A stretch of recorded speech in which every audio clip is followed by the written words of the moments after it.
The Dunwich Horror emerges from a valley where institutional oversight failed decades before the incident occurred, creating conditions where occult practice could proceed without external intervention until catastrophic breach forced response.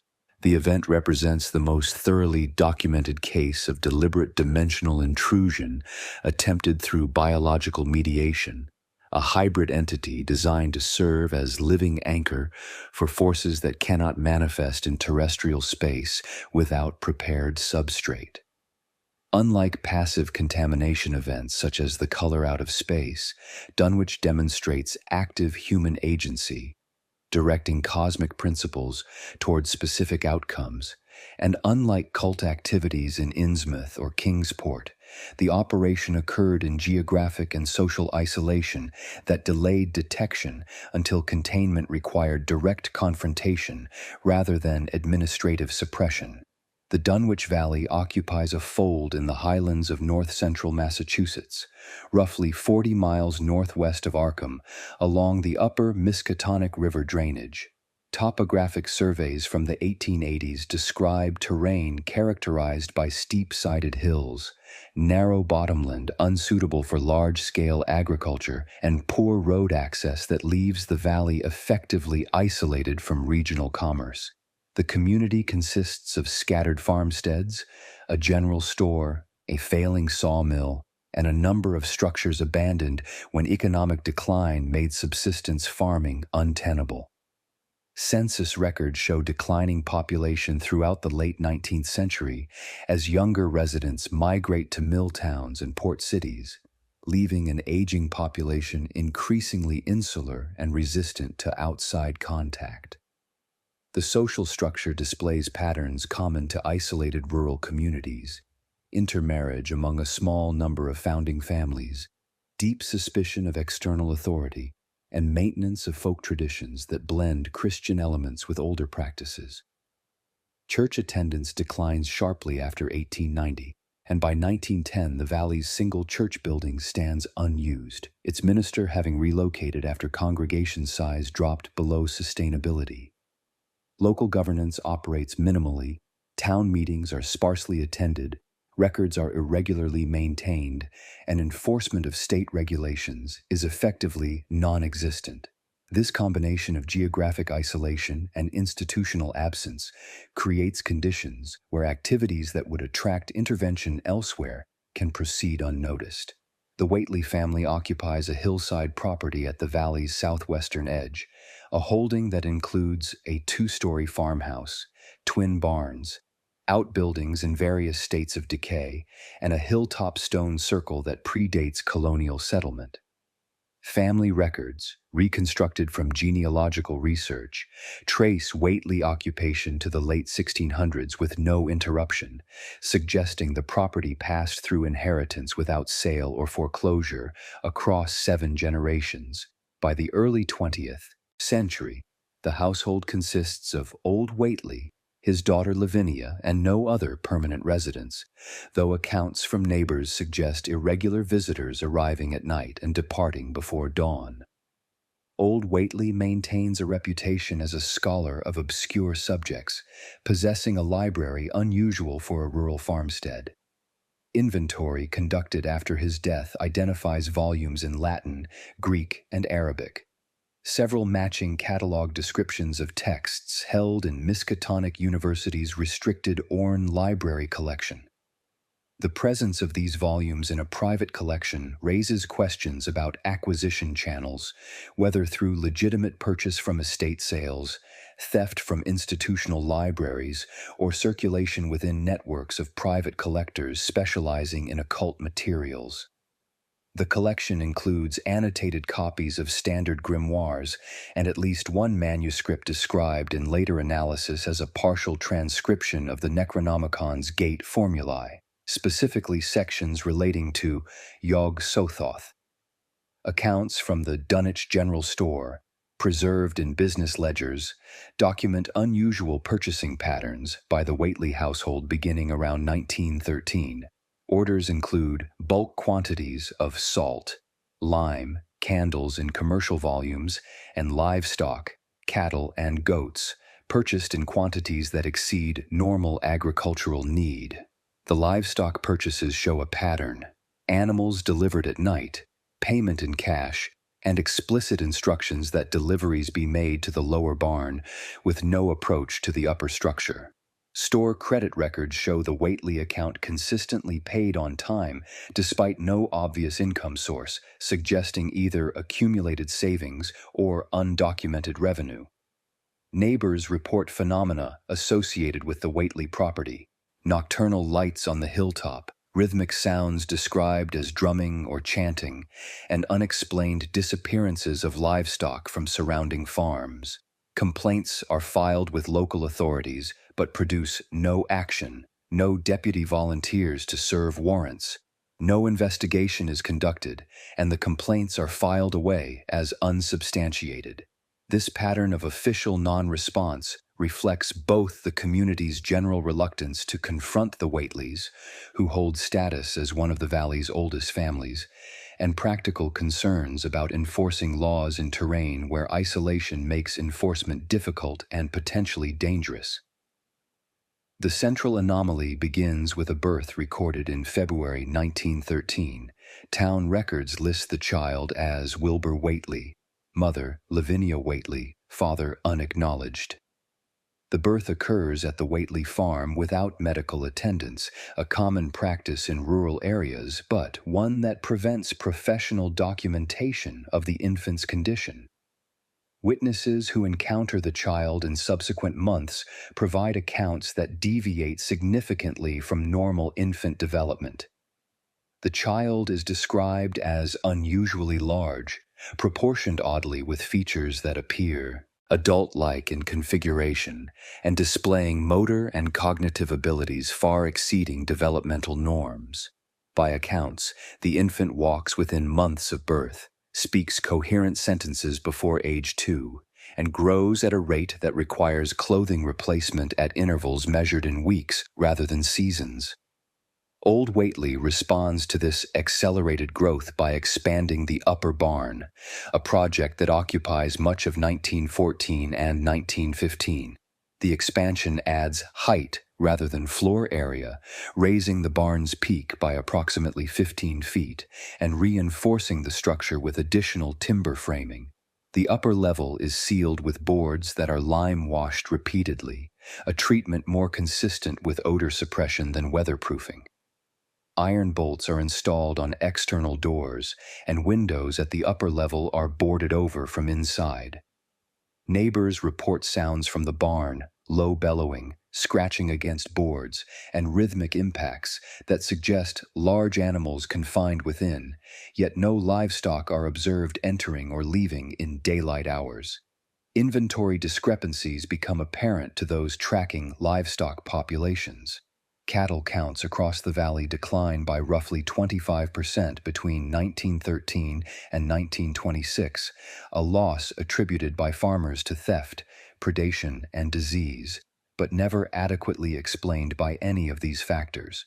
The Whateley property accounts for a disproportionate share of livestock purchases during this period, yet the farm shows no signs of maintaining herds, no visible grazing animals, no manure piles consistent with large-scale animal husbandry, and no sales of meat or dairy products to offset purchase costs.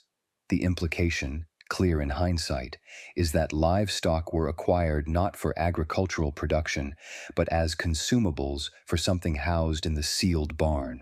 The household's ritual activities follow a calendar observable through sound and atmospheric effects.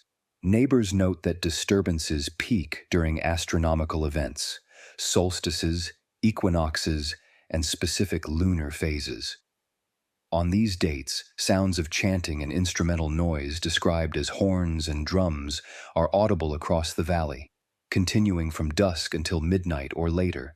These sounds are followed by thunder or thunder-like concussions despite clear weather and occasionally by visible phenomena: lights on the hilltop, atmospheric shimmering, and what witnesses describe as wrongness in the air, a sense of pressure or distortion that produces nausea and disorientation in those who observe it directly. No official investigation occurs during this period. local authorities lack resources and motivation to intervene in what they rationalize as eccentric but harmless behavior. State authorities have no knowledge of the activities because no reports reach them. The valley's isolation functions as effective cover, allowing the Whateley operation to proceed through more than a decade of preparation without external awareness or interference. This operation's purpose becomes evident only after its interruption. Old Whateley dies in 1924, leaving the property to Lavinia and Wilbur. Lavinia disappears in 1926 under circumstances never clarified. Some accounts suggest death, others suggest departure or concealment. Wilbur, now physically mature despite being only 13 years of chronological age, assumes control of the property and continues the ritual schedule. By 1928, Wilbur begins attempting to access materials held in Miskatonic University's restricted collection, specifically the unabridged Latin Necronomicon, a text that exists in only a few copies worldwide and is never made available for casual consultation. Wilbur's approach to the university is clumsy and reveals desperation. He arrives without appointment, demands access to the text, and when denied, attempts forced entry into the restricted stacks. The attempt occurs at night when the library building is locked but not entirely vacant. A night watchman and a guard dog are on premises. The confrontation results in Wilbur's death from injuries inflicted by the dog, a death that occurs in circumstances unusual enough to warrant immediate notification of university administration. The autopsy, conducted by university medical staff under conditions of strict confidentiality, reveals physiology inconsistent with human anatomy. Detailed descriptions remain sealed, but secondary accounts reference composite tissues showing characteristics of multiple phyla, unusual bilateral symmetry that does not match vertebrate structure, integument marked with glyphs or patterns that correlate with inscriptions found later at the Whateley property, and internal organs of unclear function arranged in configurations that suggest design rather than evolution.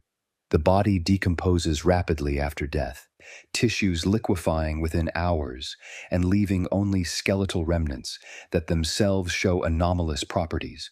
Bone density far exceeding human norms and crystalline inclusions within marrow cavities. The autopsy findings force recognition that the Dunwich activities had achieved material results, the production of a hybrid entity, part human and part something else, capable of functioning in terrestrial environment but fundamentally non-human, in structure and presumably in capability. This confirmation triggers institutional response. University administration, recognizing that Wilbur's existence implies other entities or conditions at the Dunwich site, authorizes a discreet inquiry. Dr. Henry Armitage, university librarian and scholar with expertise in comparative religion and occult texts, leads the inquiry along with two faculty colleagues, Professor Warren Rice and Dr. Francis Morgan. The team travels to Dunwich in August 1928 under the pretext of conducting folklore research, carrying with them photographic equipment, recording devices, and materials chosen based on study of the texts Wilbur had sought. Specifically, formulae for dismissing or disrupting entities associated with Yog-Sothoth. The team arrives to find the valley in crisis. The sealed barn has ruptured during a severe thunderstorm in late July, releasing whatever it contained. Residents describe ongoing phenomena: invisible force moving across the landscape, crushing vegetation and structures in its path, unexplained disappearances of remaining livestock, failure of telephone and electrical systems, and sounds, breathing or bellowing, that suggest massive organism but produce no visual confirmation.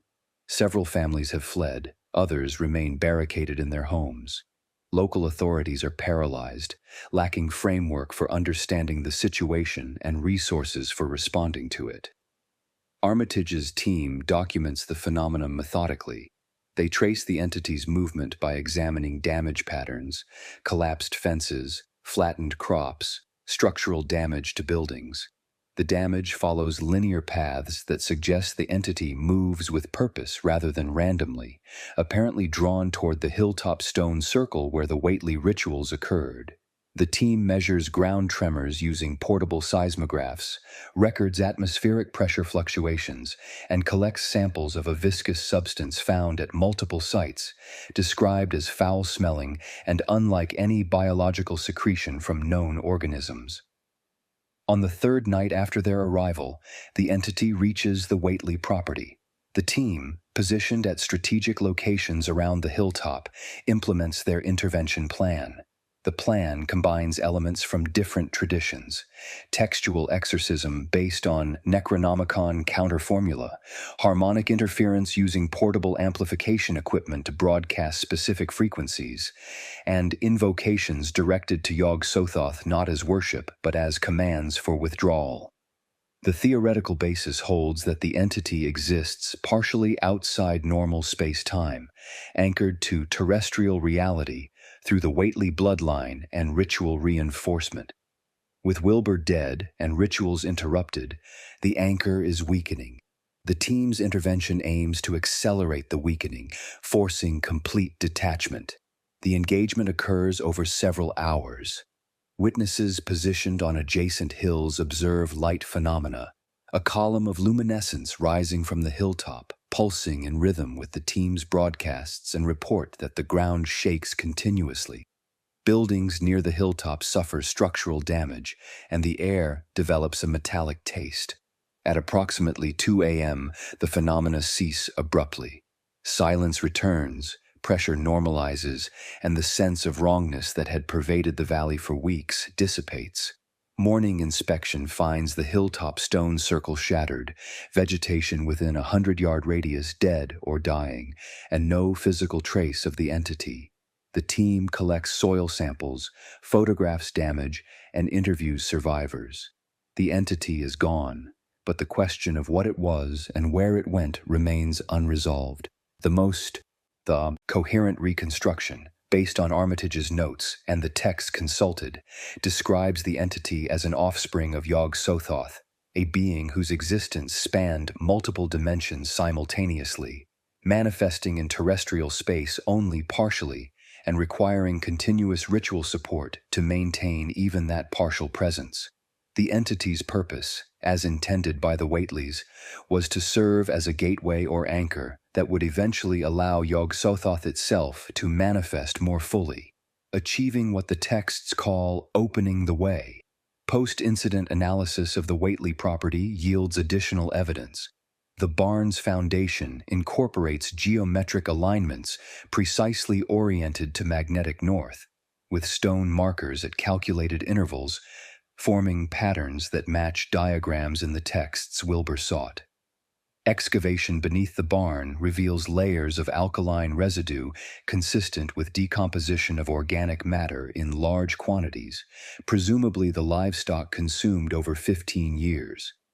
Fragments of biological material recovered from the site show chitinous structure, high density, and resistance to bacterial decomposition, characteristics inconsistent with terrestrial organisms. Laboratory analysis produces inconclusive results because samples degrade rapidly once removed from the site, as if their existence depends on specific local conditions that cannot be replicated elsewhere.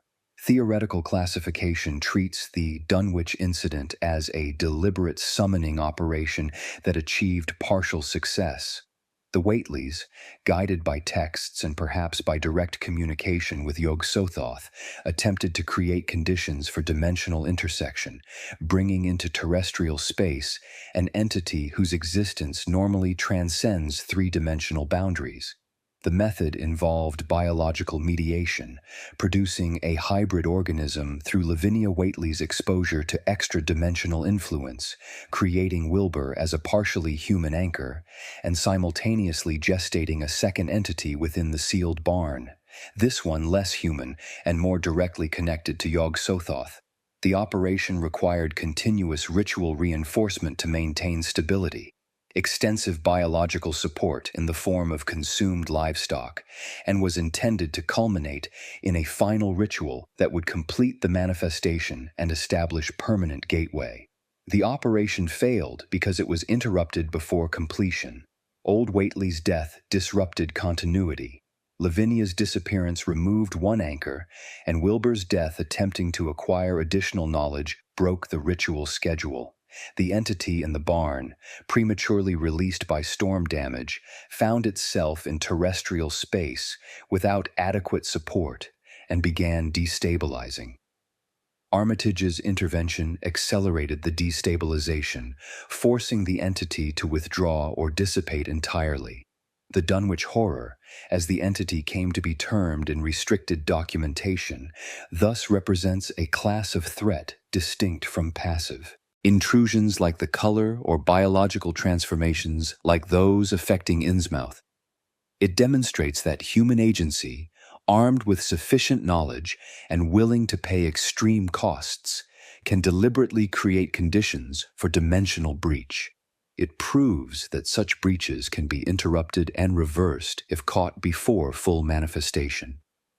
And it confirms that the entities involved, beings associated with Yog-Sothoth, operate according to principles that allow them to exist simultaneously across dimensions, requiring specialized anchoring to maintain presence in any single-dimensional frame.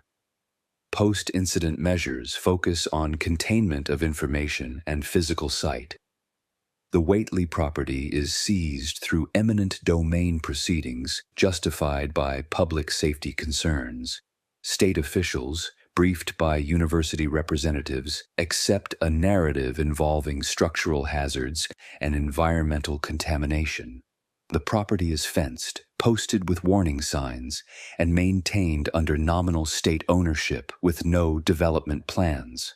A reservoir project is proposed as cover for ongoing monitoring, but never proceeds beyond planning stages because the true objective, submersion of the site to prevent access, proves unnecessary when simple prohibition suffices. Academic documentation of the incident undergoes careful curation. Armitage prepares a technical report for restricted circulation within specific departments at Miskatonic and peer institutions. The report provides factual account of events, analysis of texts consulted, and recommendations for responding to similar incidents. Public-facing documents describe a localized geological disturbance, severe storm damage, and demographic decline that finally rendered the community unsustainable. Journalists who inquire receive consistent messaging, emphasizing mundane explanations, and are gently discouraged from pursuing sensational angles. By 1930, the incident has receded into institutional memory, its details restricted to those with direct need to know. The valley remains sparsely populated, avoided by hunters and hikers who report feeling unwelcome without understanding why. Radio transmission in the area suffers interference that engineers attribute to unusual geology. Animal migration patterns show avoidance of the former Whateley property. Periodic inspections detect no anomalous readings, but the site remains flagged for long-term monitoring on the assumption that dimensional weakening, once created, may persist indefinitely. The Dunwich case establishes precedent for several principles that inform later responses to similar phenomena. It demonstrates that occult operations can be interrupted through application of counter-procedures derived from the same textual sources used by practitioners. It confirms that hybrid entities produced through extra-dimensional influence are vulnerable to disruption if their anchoring is severed.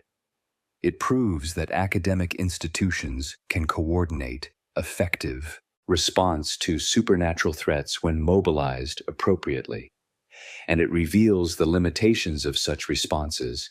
The intervention succeeded not through complete understanding, but through application of procedures whose mechanisms remain unclear, suggesting that success owed as much to fortune as to knowledge. The Dunwich incident generates three distinct analytic frameworks that dominate institutional interpretation through the mid-20th century, each emphasizing different aspects of the event and drawing different conclusions about implications for future response. The frameworks develop not through coordinated research, but through parallel investigation by groups with different institutional mandates and epistemological commitments. The theological framework emerges from scholars studying comparative religion and occult traditions, the biological framework from researchers analyzing physical evidence and attempting to classify the entities involved, and the administrative framework from officials responsible for managing public knowledge and preventing recurrence. None of these frameworks achieves complete explanatory success, but collectively they establish the boundaries of what can be known about the incident and what remains irreducibly mysterious. The theological interpretation begins with Armitage's own notes, compiled during his investigation and expanded in the years following the incident. Armitage approaches the Whateley operation not as isolated madness, but as an instance of a broader tradition, practices centered on Yog-Sothoth that appear across multiple cultures and historical periods. His research identifies references to Yog-Sothoth in texts dating to pre-Islamic Arabia, medieval Europe, and colonial New England, suggesting continuity of knowledge transmitted through manuscript traditions that survive outside mainstream religious institutions. The recurring phrase, "the key and the gate," appears in these sources with consistent meaning. Yog-Sothoth is described not as a deity in the conventional sense, but as a principle or entity that exists at the intersection of all dimensions, serving simultaneously as the mechanism by which dimensional boundaries can be traversed, and as the intelligence that governs such traversal. Field linguists consulted by Armitage analyze the inscriptions found at the Dunwich site, comparing them to similar markings documented at other locations. Inscriptions from a defunct Hermetic order in Providence, Rhode Island, show formulaic similarities, as do glyphs recorded at sites in Kingsport during investigation of unrelated phenomena. The linguistic analysis suggests these inscriptions function not as writing in the conventional sense, but as instructions or coordinates, specifications that define geometric and temporal conditions necessary for dimensional intersection. The inscriptions encode information about angles, durations, and relationships between astronomical events and terrestrial locations, creating a kind of engineering diagram expressed through symbolic language. The theological framework interprets the Dunwich ritual as an attempt at synchronization rather than simple summoning. The Whateleys were not trying to bring Yog-Sothoth into terrestrial space. Texts suggest this would be impossible given the scale and nature of the entity. Instead, they attempted to phase local matter into partial alignment with the dimensional framework Yog-Sothoth inhabits, creating a region where the normal boundaries between dimensions became permeable. The hybrid entities, Wilbur and his sibling, served as living anchors, organisms whose biological structure incorporated elements from multiple dimensional states simultaneously, allowing them to exist in terrestrial space while maintaining connection to the larger continuum. The ultimate goal, as reconstructed from fragmentary text references, was to establish a permanent gateway that would allow bidirectional transit, enabling human consciousness or physical form to access dimensions beyond the terrestrial while providing entities from those dimensions stable access to Earth. The operation failed because biological and geometric constraints exceeded the Whateleys' ability to manage them. Wilbur represented a partially successful hybrid, able to survive in terrestrial atmosphere, capable of human-like cognition and behavior, but ultimately unstable and dependent on continuous ritual reinforcement. His sibling, gestating in the barn, went further toward the non-terrestrial end of the spectrum, achieving forms and capabilities that could not be sustained in normal space-time without elaborate support. When the support system collapsed, old Whateley's death, Lavinia's disappearance, Wilbur's failure to acquire necessary texts, the operation destabilized. The entity in the barn, released prematurely, found itself in an environment increasingly hostile to its existence, its coherence degrading as the ritual framework that sustained it failed. Armitage's intervention accelerated this degradation by introducing counter-procedures designed to disrupt the synchronization. The formulae Armitage employed, drawn from the same Necronomicon passages the Whateleys consulted, functioned as anti-coordinates, specifications that forced local dimensional geometry back toward normal configuration. The harmonic interference amplified this effect, using acoustic frequencies to disrupt whatever resonance patterns sustained the entity's partial manifestation. The result was not destruction in the conventional sense, but forced withdrawal. The entity lost its ability to maintain presence in terrestrial space and reverted entirely to whatever dimensional framework it originated from. Speculation. The theological framework raises uncomfortable questions about Yog-Sothoth's role in these events. If the entity exists as described, simultaneously present across all dimensional boundaries, then it must have been aware of the Whateley operation throughout its duration. The operation's failure suggests either that Yog-Sothoth was indifferent to the outcome, that it actively opposed full manifestation for reasons unknown, or that the Whateleys fundamentally misunderstood what they were attempting and received no correction from the entity they invoked. The texts provide no clarity on this point, but the implication that human operators may be manipulated by forces whose purposes remain opaque becomes a recurring concern in subsequent analysis of occult practices. The biological interpretation proceeds from physical evidence, beginning with Wilbur Whateley's autopsy and extending to analysis of material recovered from the Dunwich site. The autopsy, conducted under controlled conditions with photographic documentation and tissue sampling, reveals anatomy that defies classification within conventional taxonomic frameworks.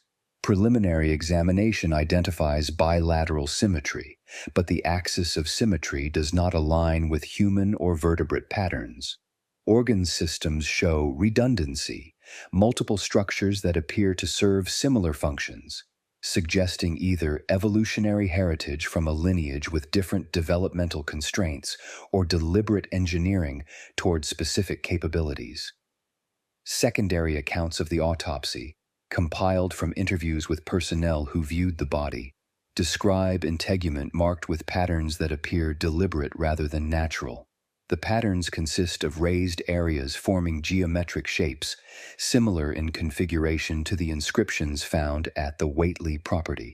This suggests the patterns were not decorative but functional, possibly serving as resonance structures that helped stabilize Wilbur's existence across dimensional boundaries.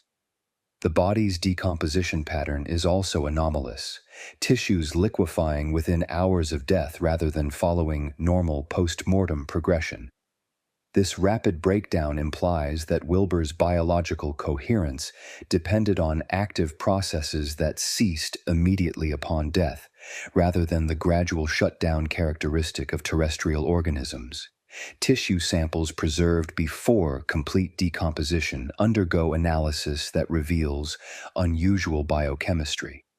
Standard tests for proteins, lipids, and nucleic acids return positive results, confirming the presence of organic molecules, but the molecular structures show variations that do not match known terrestrial biochemistry. Comparative analysis decades later, after extremophile organisms are discovered in hostile Earth environments, finds partial correspondences.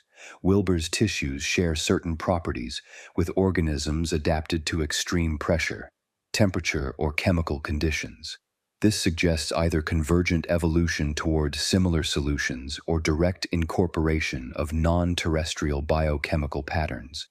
The biological framework hypothesizes that old Whateley's texts contained specific instructions for producing hybrid organisms through controlled exposure to extra-dimensional influence. The process apparently involved Lavinia Whateley undergoing ritual procedures during conception and gestation that allowed extra-dimensional genetic information, or its equivalent, to integrate with human reproductive processes. The result was organisms that inherited traits from both human and non-human parents, though parent and inheritance may be inappropriate terms for processes that operate outside conventional reproduction. The hybrids functioned as biological interfaces, able to process and transmit energies or information between dimensional states, serving essentially as living transducers. Wilbur represented the human-adjacent end of the hybrid spectrum, capable of passing as human under most circumstances, able to speak and reason, and possessing human-like motivations, including the drive to complete his father's work. His sibling, by contrast, went much further toward the non-human extreme.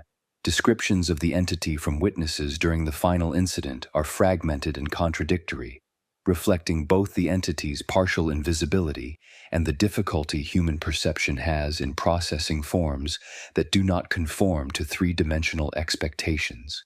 Witnesses report sensing vast size, tentacular appendages, and sounds that suggest breathing or vocalization on scales far exceeding any terrestrial organism. The entity left physical traces, crushed structures, disturbed soil, and the viscous secretion collected by Armitage's team. But these traces provide limited information about its actual form or capabilities. Laboratory analysis of the secretion finds organic compounds, but cannot determine their origin or function. The material shows properties similar to mucus or digestive fluids, but with acidity levels that would be lethal to terrestrial tissues. Samples degrade when exposed to normal atmospheric conditions, suggesting the secretion was adapted to an environment with different chemical composition. The rapid degradation pattern matches Wilbur's tissue samples, reinforcing the conclusion that both hybrids existed in a kind of biochemical tension, maintaining their physical coherence through active processes that required specific environmental conditions. Inference. The biological framework implies that the barriers between dimensional states are not absolute at the molecular level. If genetic information, or its functional equivalent, can propagate across dimensional boundaries, then the boundary is permeable to information even when impermeable to matter or energy. This raises the possibility of other hybrid lineages existing undetected, either from historical operations similar to the Whateleys or from spontaneous cross-dimensional reproduction under conditions not yet understood. The framework recommends genetic screening protocols for populations in areas where occult activity is documented, though such screening has never been implemented due to practical and ethical constraints. The administrative framework addresses the institutional response to the Dunwich incident, focusing on how information was managed, public narrative controlled, and systems adapted to prevent recurrence.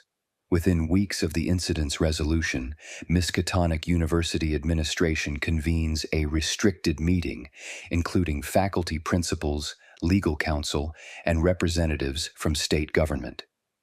The meeting produces several decisions documented in minutes that remain sealed but whose effects are visible in subsequent actions.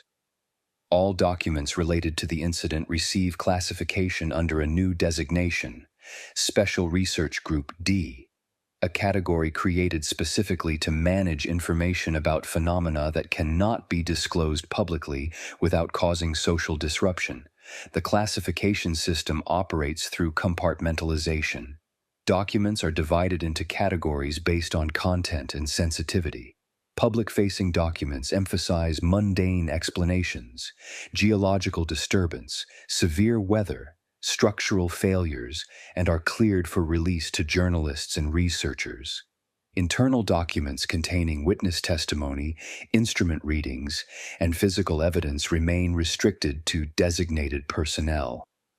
The most sensitive documents, including Armitage's technical report and the autopsy findings, receive the highest restriction level and are accessible only with approval from both university administration and external oversight. External agencies receive carefully curated briefings. State officials are informed of public safety concerns that required emergency response but are not provided details about the actual nature of the threat. Federal agencies receive slightly more information, acknowledging anomalous phenomena while framing the incident as successfully contained with no ongoing risk.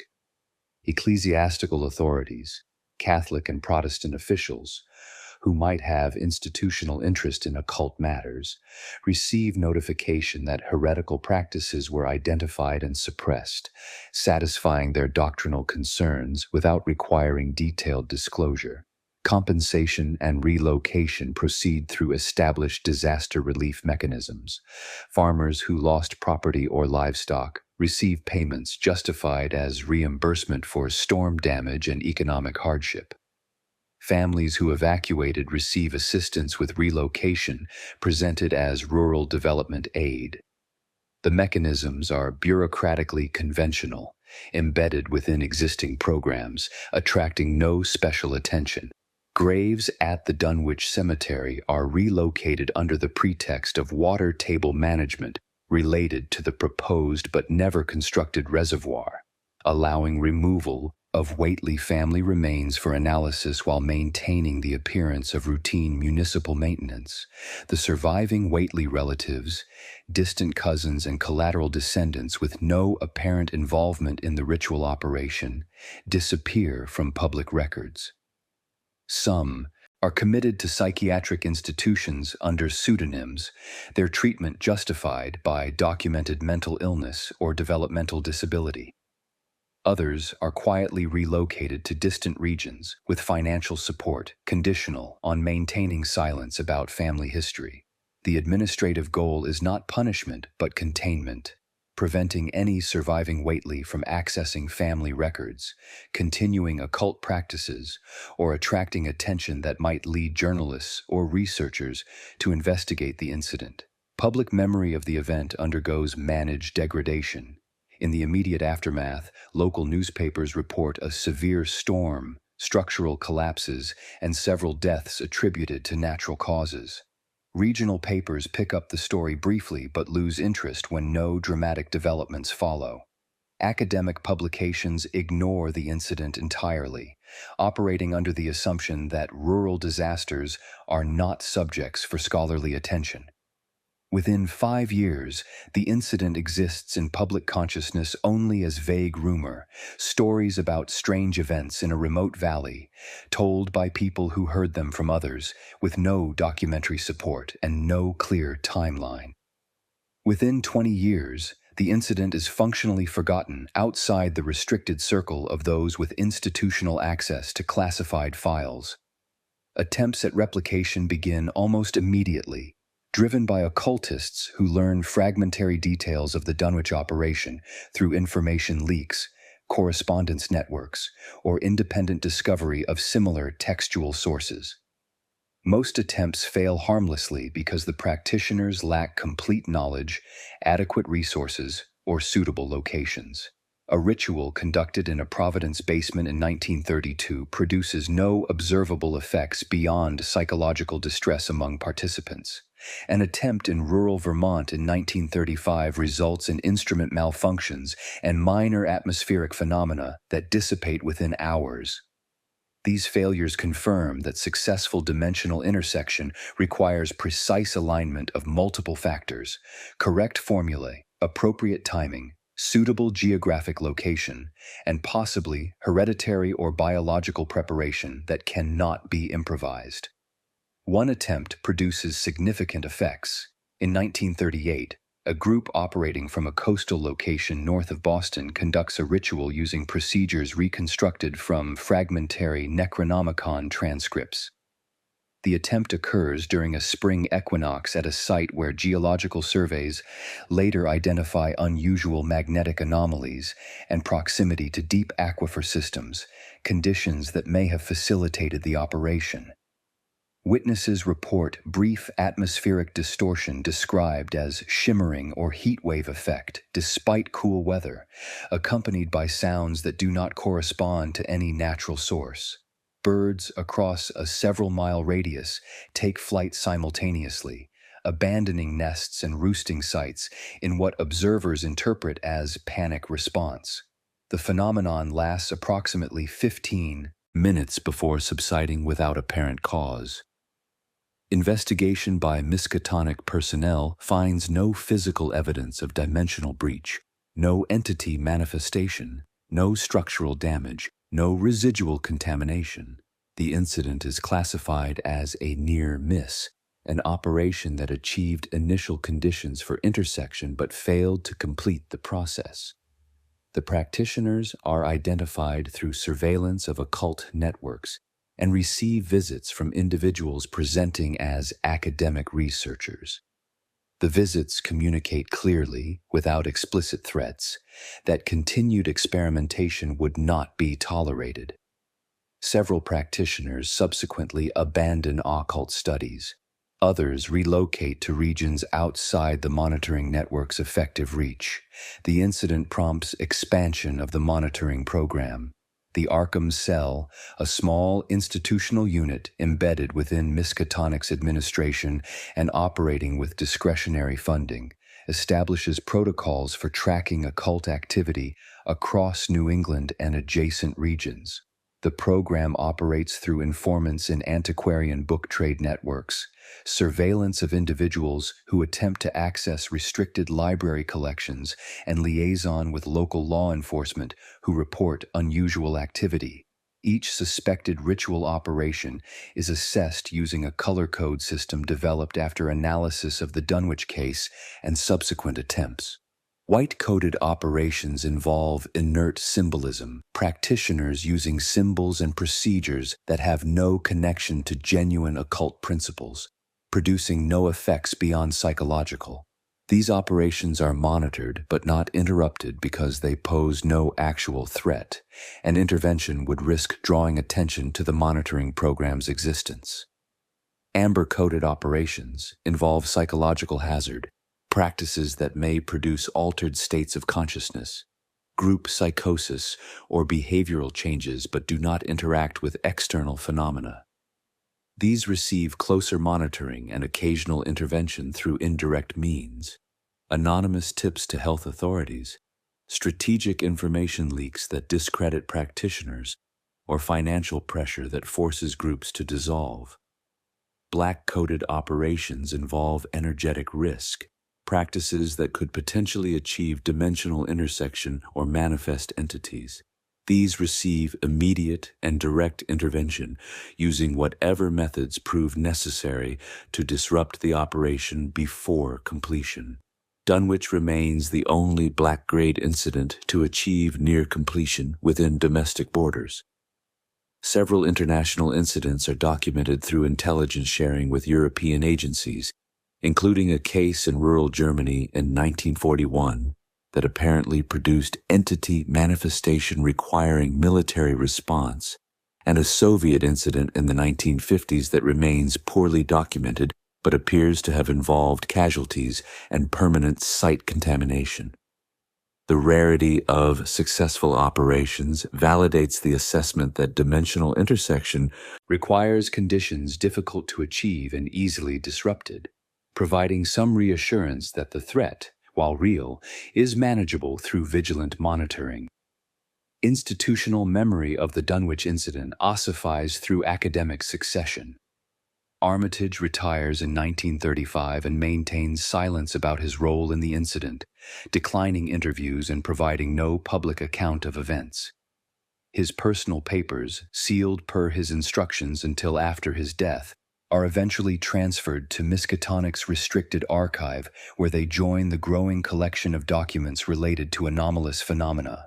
His successors in relevant academic positions receive briefings on the incident as part of their orientation, but are discouraged from active research. The briefings communicate a doctrine that becomes departmental orthodoxy. Do not attempt to quantify the gate. The phrase originates in Armitage's notes, apparently a principle he derived from his study of the text and his experience with the intervention. The full statement reads, "The gate can be described but not quantified. Attempts to measure its properties invite the very intersection we seek to prevent. Knowledge that allows calculation becomes knowledge that enables action, and action in this domain is categorically prohibited. The principle reflects recognition that understanding and capability are not separable.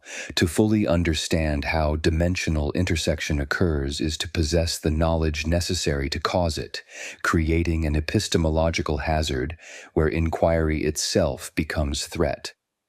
The doctrine spreads through academic culture, detached from its original context. Students encounter it in seminar discussions, usually presented as a philosophical statement about limits of empirical method. Administrators cite it when declining funding requests for research that approaches restricted topics.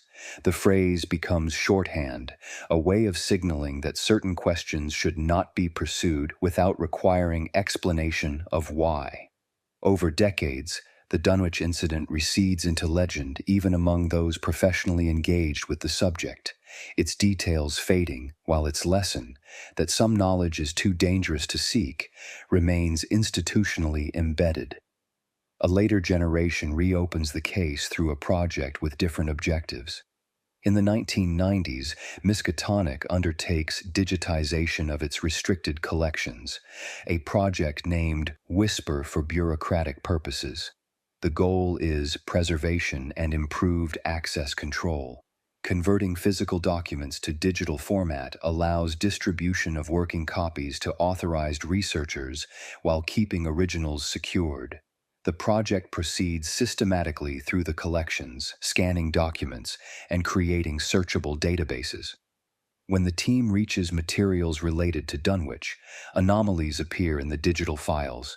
The anomalies manifest as technical errors that should not occur with modern equipment. Scanned images show frame flicker, random noise appearing in regular patterns across multiple exposures of the same document. File checksums drift, producing different hash values when calculated repeatedly on supposedly identical data. Most disturbing audio recordings of the scanning sessions, made as standard procedure to document the process, contain frequency spikes that match patterns documented in the Dunwich field logs, the recordings made by Armitage's team of the entity's sounds. The spikes appear at moments when specific glyphs are captured by the scanner, suggesting some kind of interaction between the symbolic content and the electronic systems processing it. The project team conducts controlled experiments. They rescan selected pages using analog photography rather than digital sensors. The anomalies do not appear in analog captures. They scan the same pages using different digital equipment. The anomalies recur with consistent patterns. They attempt to scan photocopies rather than originals. The anomalies persist, but with reduced intensity. The experiment suggests that the glyphs themselves, or the information they encode, interact with digital systems in ways that do not affect analog processes, possibly because digital systems operate through binary states that the glyphs somehow influence or disrupt. The team archives the anomalous footage offline and writes a recommendation that enters the project documentation. Certain glyph sequences should not be transcribed into machine-readable code. Optical scanning of restricted manuscripts containing dimensional notation should proceed using analog capture methods only.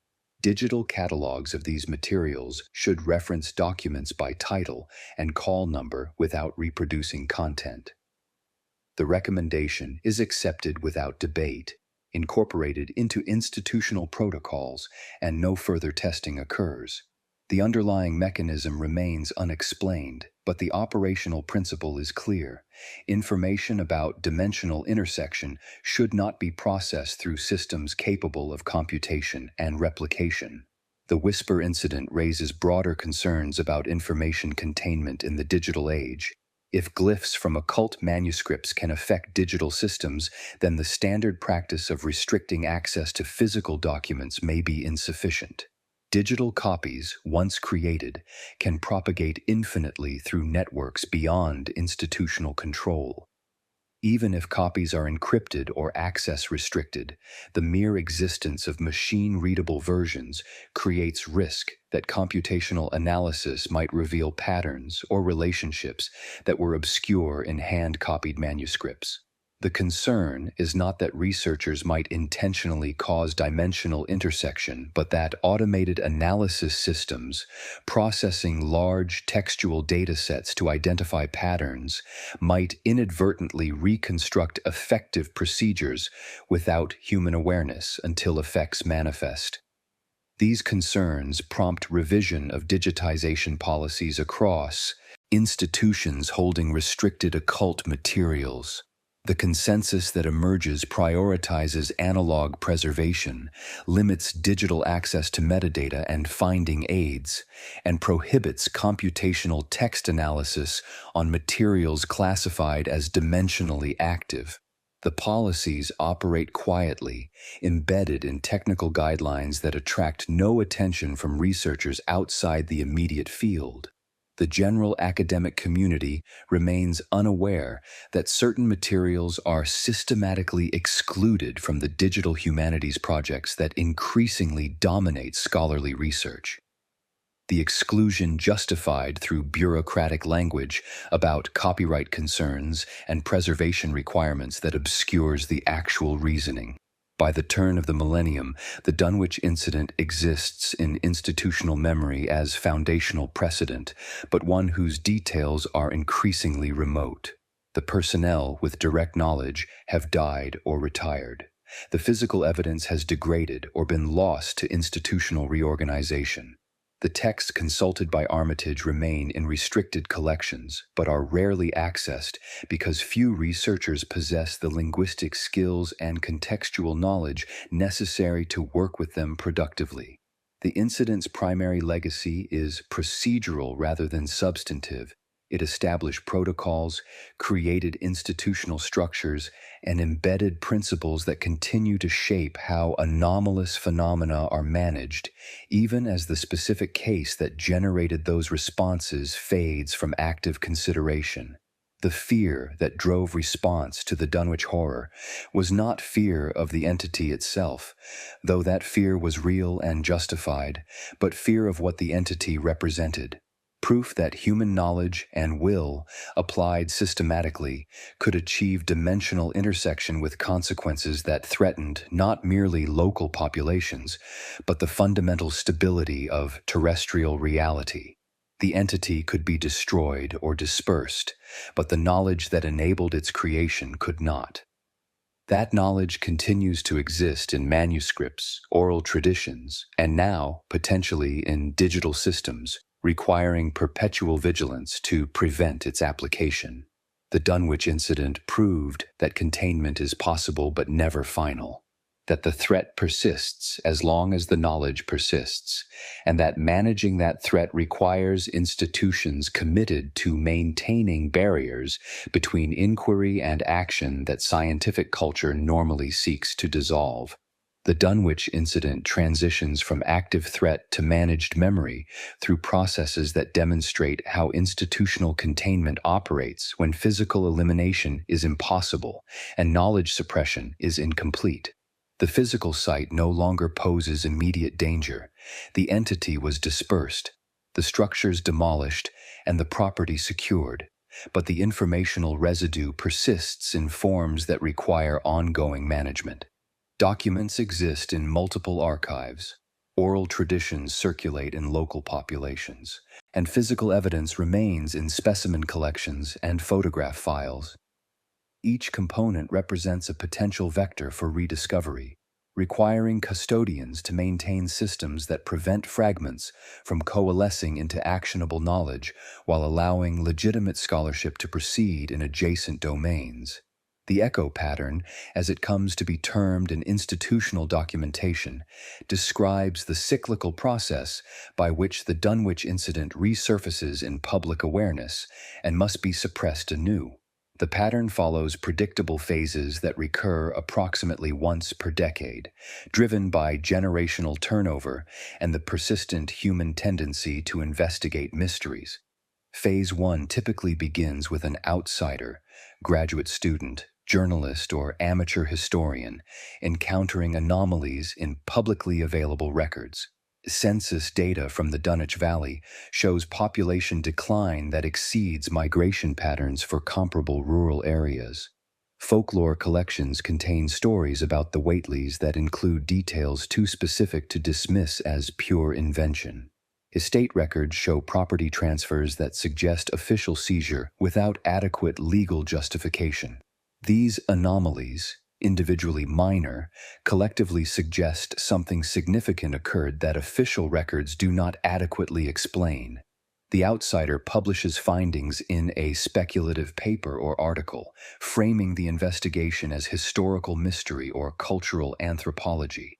The publication emphasizes the puzzle, why did this community collapse so completely, while avoiding sensational claims that would trigger immediate dismissal. Phase 2 follows when local media outlets amplify the story, recognizing its potential as regional interest piece or mystery tourism attraction. Newspapers run features about the Ghost Valley. Radio programs interview descendants of displaced residents, and tourism bureaus consider whether the site could attract visitors seeking authentic New England rural experience or occult atmosphere. Phase 3 involves amateur investigators, paranormal enthusiasts, occult practitioners, or simply curious individuals trespassing on the restricted site to conduct their own research. They collect soil samples, record audio and video, measure electromagnetic fields, and report their findings through blogs, podcasts, and video channels. The findings typically include ambiguous evidence, unusual mineral content in soil that could result from agricultural practices, static or interference in recordings that could result from equipment malfunction, and subjective experiences, feelings of unease, sensations of being watched that could result from suggestion and isolation. None of this evidence proves anything definitive, but it sustains interest and attracts additional investigators. Phase 4 brings institutional response. Municipal authorities restrict access to the site, citing legitimate concerns about erosion, structural instability of remaining foundations, or liability for injuries to trespassers. The restrictions are enforced through fencing, posting of warning signs, and occasional patrols by local law enforcement. Simultaneously, quieter interventions occur. The original researcher receives contact from academic advisors or journal editors raising concerns about methodology or suggesting the paper's conclusions exceed its evidence. Media outlets receive information about other topics that displace the Dunwich story from their coverage schedules. Amateur investigators find their web content flagged for copyright violations or terms of service breaches, resulting in removal or reduced visibility. The cycle typically completes within 18 months to 2 years, after which public interest subsides to baseline.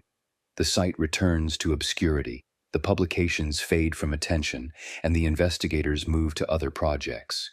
Containment succeeds not through dramatic suppression that would validate suspicions of conspiracy, but through gentle redirection that makes continued investigation seem unproductive. The pattern demonstrates that behavioral containment, managing attention and motivation rather than information itself, proves more sustainable than technological or legal approaches that create the appearance of secrets worth pursuing. Internally, the Dunwich case serves as reference template for analyzing subsequent anomalous incidents. Training documents prepared for personnel assigned to monitoring or response duties use Dunwich as the exemplar case, identifying its characteristic features and explaining how those features distinguish it from other incident types. The hallmarks include geographic isolation that allowed prolonged preparation without detection, hereditary vector that incorporated biological transmission of extra-dimensional influence, textual catalyst in the form of specific manuscripts providing procedural knowledge, and attempted summoning through hybrid mediation, where organisms served as living interfaces between dimensional states. Each subsequent anomaly assessed by monitoring programs is evaluated against these hallmarks. The Innsmouth situation shows hereditary vector and biological transformation, but lacks the textual catalyst component. The Deep One hybrids resulted from reproductive contact rather than ritual procedure guided by manuscripts.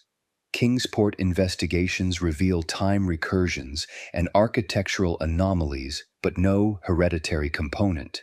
The effects appear site-specific rather than transmitted through bloodlines. Arkham Dream experiments involve textual catalysts and individual practitioners, but lack the geographic isolation and multi-generational preparation that characterize Dunwich. By identifying which hallmarks are present or absent, analysts can predict incident trajectories, estimate risk levels, and select appropriate response strategies.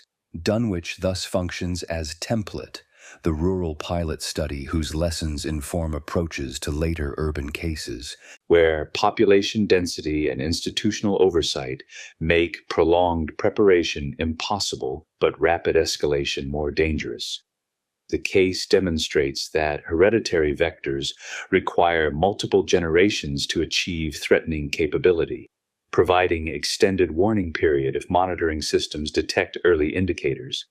It confirms that textual catalysts can be interdicted through library access controls and surveillance of manuscript circulation networks. It proves that geographic isolation is double-edged, allowing covert preparation, but also limiting damage radius and simplifying containment. These lessons translate directly into operational doctrine, monitor genealogies in regions with occult history, restrict access to dimensional texts, and maintain awareness of isolated communities where surveillance gaps might allow undetected activity. The Whateley lineage receives ongoing monitoring despite the apparent extinction of the direct line. Genealogical audits conducted periodically by researchers with access to both public records and restricted medical files identify individuals with documented descent from Whateley collateral relatives, siblings, cousins, and more distant connections of those directly involved in the ritual operation. These individuals are tracked through routine mechanisms, medical records showing unusual conditions, census data indicating geographic clustering, and school records noting exceptional or abnormal development patterns. The audits find no evidence of abnormal physiology comparable to Wilbur Whateley's.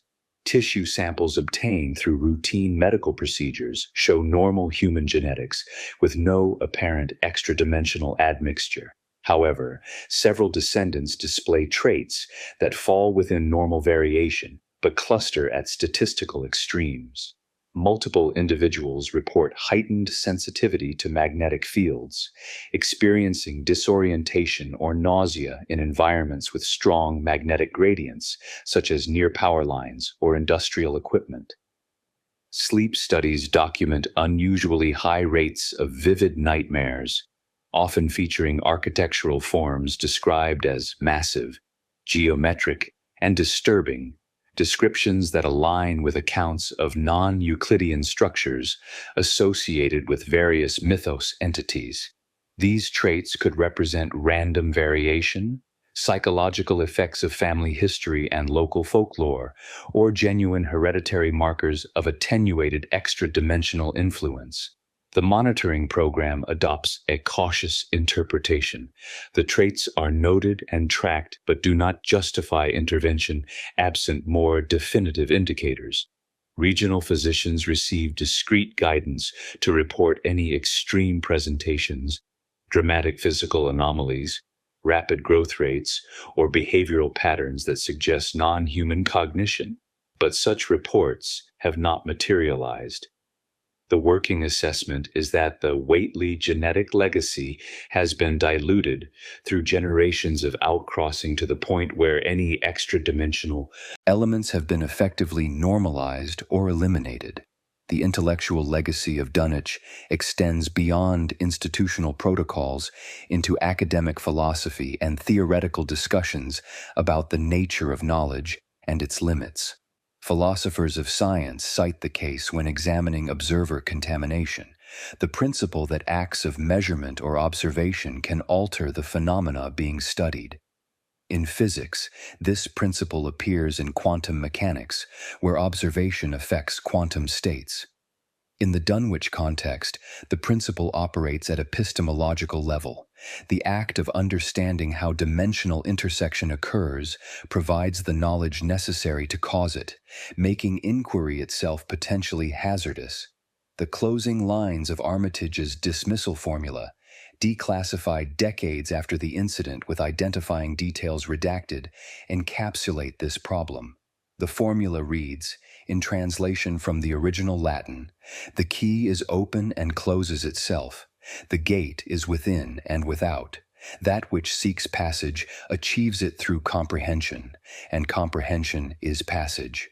Commentators interpret these lines as acknowledgement that Yog-Sothoth, described as both key and gate, operates according to principles where understanding and manifestation are not separate processes.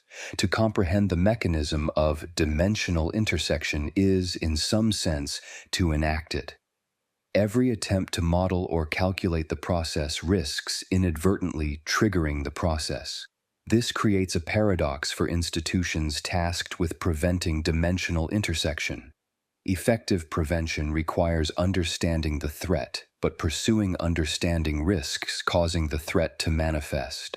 The paradox resolves partially through the doctrine of non-quantification. Descriptive knowledge is distinguished from quantitative knowledge, with the latter categorically prohibited.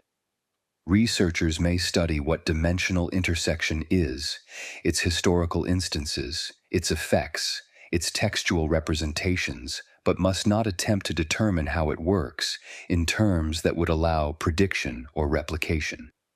The distinction is pragmatic rather than philosophically rigorous, but it provides operational guidance. Document outcomes, avoid mechanisms. Institutional suppression of detailed Dunwich information becomes self-perpetuating through mechanisms that operate independently of active management. Archival staff trained on collections where redaction is standard practice internalize the assumption that restricted materials naturally contain gaps and that those gaps represent the proper state of the records. When unredacted versions surface through misfiling, digitization projects, or disclosure by retiring personnel, the complete documents appear excessive or theatrical compared to the redacted versions. The specificity of detail, the technical terminology, and the descriptions of entities seem embellished rather than authentic, triggering skepticism rather than belief.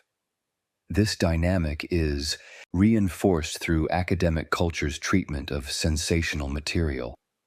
Scholars trained in critical analysis instinctively distrust extraordinary claims, particularly those that invoke supernatural phenomena.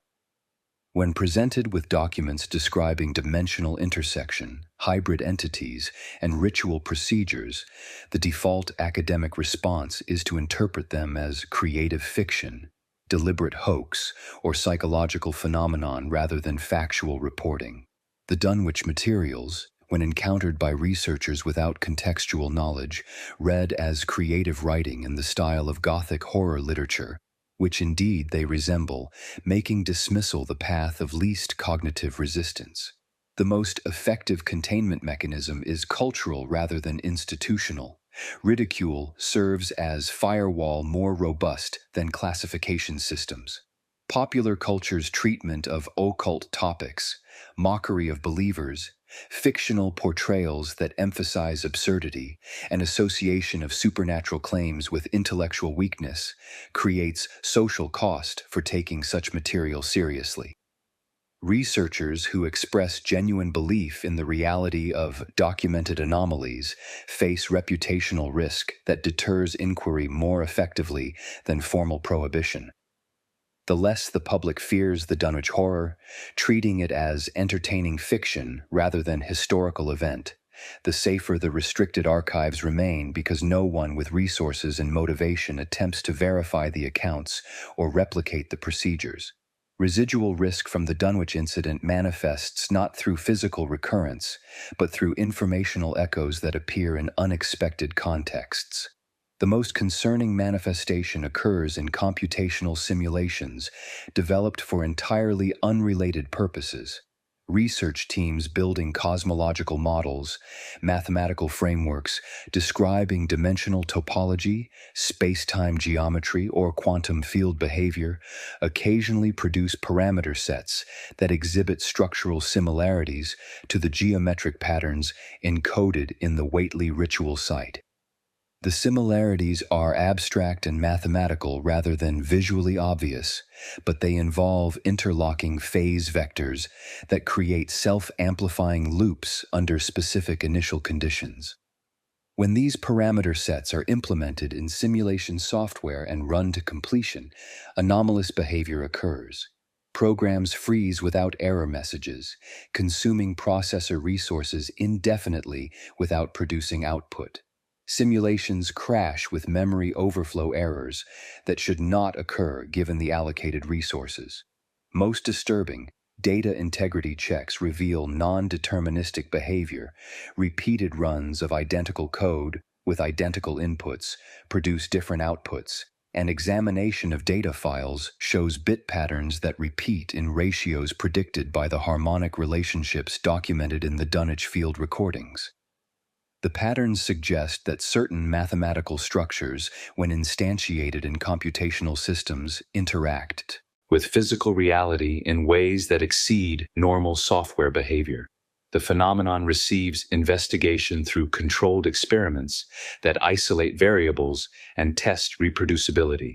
Researchers confirm that the anomalies are associated with specific geometric configurations, rather than being artifacts of particular hardware or software platforms. They find that removing certain terms from the equations eliminates the anomalous behavior, while restoring those terms causes the behavior to recur. The problematic terms describe relationships between dimensional boundaries that, when processed computationally, appear to create actual perturbations in local space-time geometry. Essentially, the simulations begin to model dimensional intersection and, in doing so, create weak instances of the phenomenon they model. Protocol is established requiring manual oversight of all cosmological simulations. Before runs proceed beyond initial stages, preliminary results must be reviewed for specific mathematical signatures that indicate problematic parameter sets. If signatures are detected, the computation is terminated, and the parameter set is logged in a restricted database. Official documentation describes these terminations as addressing recursive rounding errors that produce numerical instability. Terminology that is technically accurate but obscures the underlying concern. Unofficially, the logged parameter sets are cataloged as gate shadows, mathematical structures that echo the geometry of dimensional intersection without achieving full manifestation, serving as warnings that computation has approached dangerous territory. The gate shadow phenomenon raises profound questions about the relationship between mathematical abstraction and physical reality. Standard scientific ontology treats mathematics as descriptive language that models physical phenomena without directly affecting them.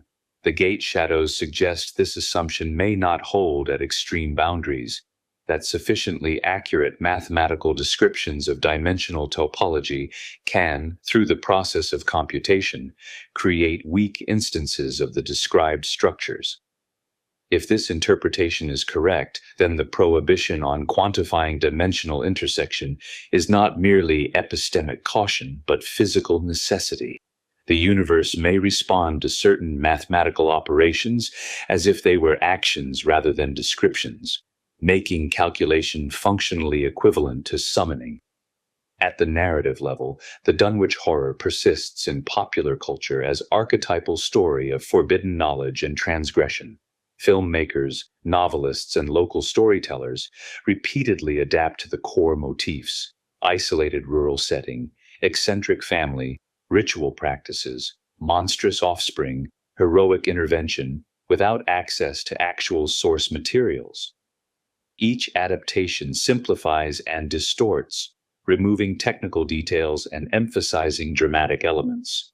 The story becomes legend, becomes myth, its specifics blurring while its essential structure remains recognizable. A valley, a family, a door that should not be opened, and the terrible cost of opening it. This narrative diffusion serves containment objectives. The more the Dunwich story circulates as entertainment, the less credible actual documentation becomes. Witnesses who encountered the entity, descendants of displaced residents, and researchers with access to restricted files find their accounts dismissed as retellings of the fictional versions. The cycle is self-reinforcing. Popular culture borrows from rumor and fragmentary accounts. Then the borrowed versions displace memory of originals, making verification impossible and encouraging interpretation of all versions as fiction. The myth survives precisely because accurate historical account has been fragmented beyond recovery, with each fragment mistaken for derivative fiction rather than source documentation. Current risk assessment classifies the Dunwich site as stable but non-neutralized. The classification acknowledges that the immediate threat, the entity itself, was eliminated in 1928, but the conditions that enabled the threat persist in altered form. The dimensional boundary at the site remains weakened, observable through periodic micro-tremors that correlate with astronomical conjunctions, matching those the Whateleys used for their ritual schedule. Seismic monitoring stations positioned at distance from the site detect low-frequency vibrations that have no geological explanation, occurring with regular timing that suggests resonance rather than random tectonic movement. Electromagnetic sensors positioned around the former Whateley property record anomalous readings, brief surges that match no known natural or artificial sources, appearing most frequently during the same astronomical windows the Whateleys observed. The readings are too faint for precise localization and too brief for detailed analysis, but their persistence demonstrates that something about the site's dimensional geometry remains altered. The working theory holds that the Whateley rituals created permanent or semi-permanent modifications to local space-time structure, essentially wearing grooves in dimensional fabric that continue to exhibit reduced resistance to intersection even without active ritual maintenance. The oversight committee responsible for long-term monitoring renews its non-intervention policy annually, a decision documented in brief memoranda that justify continued passivity. The justifications cite several factors. The entity was successfully eliminated without requiring sacrifice of the intervention team, suggesting the dismissal formula was effective and complete. Subsequent monitoring has detected no indication of entity recurrence or presence. The micro-tremors and electromagnetic anomalies, while concerning, have shown no trend toward intensification over decades of observation. And most compellingly, any intervention more aggressive than passive monitoring risks reactivating dormant structures or drawing attention that current obscurity prevents. The final factor in non-intervention policy is documented with dark humor. The last team that acted left no descendants. The phrase refers to Armitage, Rice, and Morgan, all of whom remained unmarried and childless, dying without direct heirs.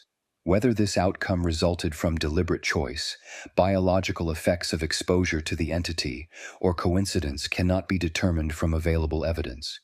The phrase functions as organizational folklore, a reminder that direct engagement with dimensional threats carries costs beyond physical danger, potentially affecting those who intervene in ways that only become apparent across years or lifetimes. The lesson reinforces conservative policy. When containment through inaction is possible, it is preferable to containment through intervention.